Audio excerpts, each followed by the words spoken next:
अक्लमंद बहू। श्रुति का व्यवहार अपनी सास के प्रति बिल्कुल अच्छा नहीं था। वो अपनी सास को सिर्फ घर पे बोझ ही समझती थी। इतना राशन लाना पड़ा इस महीने। पैसे आते हैं हाथ में और चले जाते हैं, और ऐसे में आपकी माँ के खर्चे अलग। ऐसा कितना खर्चा करवा देती है माँ, हैं? और वैसे भी तुम तो कमा नहीं रही हो ना। आखिर तुमने बोल ही दिया ना कि मैं पैसे नहीं कमा रही हूँ। दिखा ही दी मुझे मेरी औकात। जताई ही दिया ना कि मैं किसी काम में नहीं आती हूँ। अरे तुम गलत समझ रही हो। मेरा कहने का मतलब था कि तुम हर बात का इल्जाम माँ पर मत लगाया करो ना।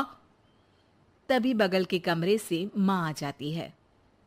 अरे बेटा, इतना तेज बोल के मत लड़ो, बाहर वाले सुन लेंगे। माँ जी, सुनने दीजिए उनको भी।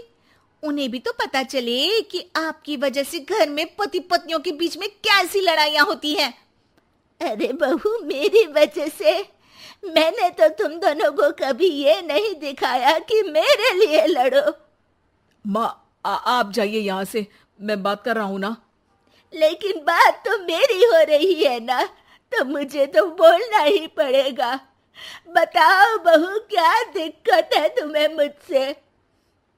अरे घर छोटा है, जगह कम है, यश की तनख्वाह भी तो लाखों में नहीं है। अब आपका एक्स्ट्रा खर्चा उठाना मुश्किल हो रहा है माँ जी। आप यश के छोटे भाई के यहाँ चले जाइए ना कुछ महीने। एक्स्ट्रा खर्चा? अरे माँ है मेरी, हमने किसी को पनाह थोड़ी ना दी है। एक्स्ट्रा खर्चा क्या होता है? जब हमको चाइनीज खाना होता है तो माँ के लिए भी सूप मंगवाना पड़ता है। ये एक्स्ट्रा खर्चा है। घर की ईएमआई के साथ माँ की दवाई की भी चिंता करनी पड़ती है। ये भी एक्स्ट्रा खर्चा है। माँ को रोज कोई ना कोई बीमारी होती रहती है। इसी डर से हम कार नहीं खरीद रहे कि हॉस्पिटल में पैसे लग गए तो कहाँ से आएंगे। और खाने पीने कपड़े इधर उधर के खर्चे तो जोड़ भी नहीं रही हूँ मैं।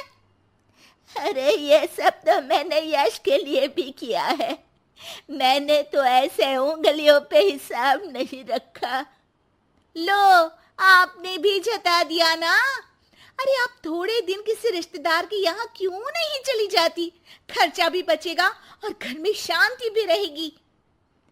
यश श्रुति की ये बात सुन के गुस्से से आग बबूला हो जाता है। चुप हो जाओ श्रुति, बहुत हो गया तुम्हारा।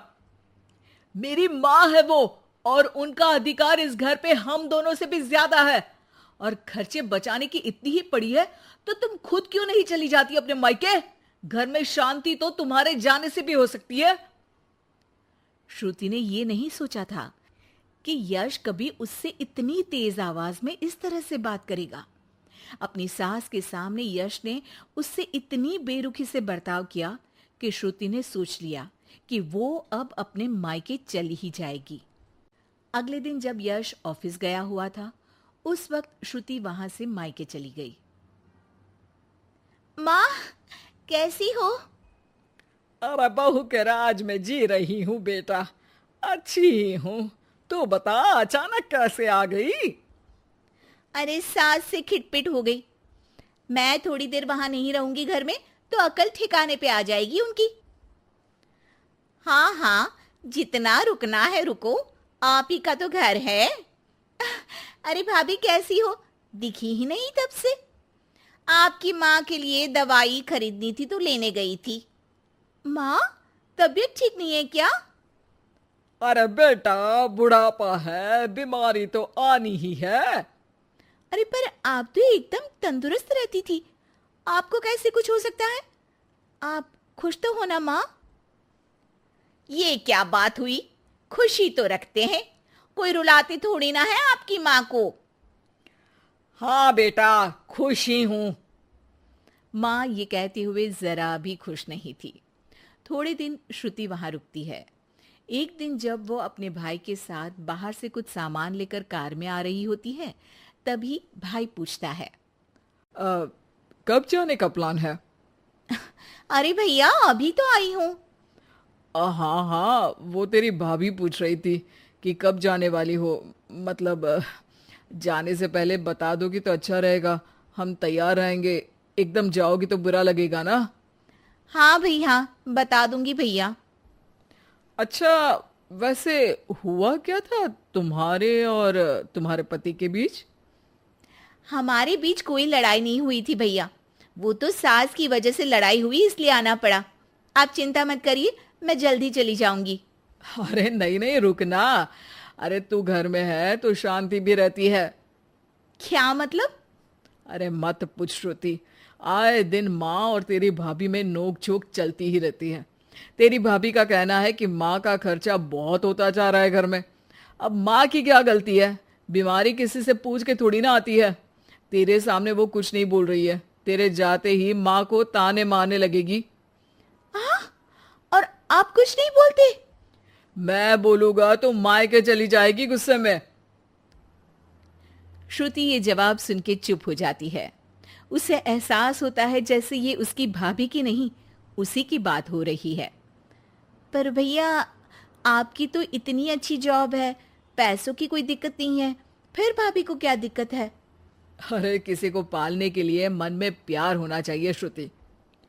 जेब का पैसा भी जरूरी होता है, लेकिन नियत हो तो कम में भी खुश रहा जा सकता है।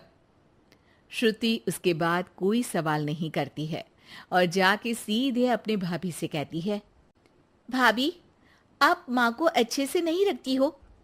भैया इतना कमाते हैं, फिर भी आप माँ को सिर्फ इसलिए ताने मारती हो क्योंकि उनकी बीमारी के कारण घर से पैसा जाता है।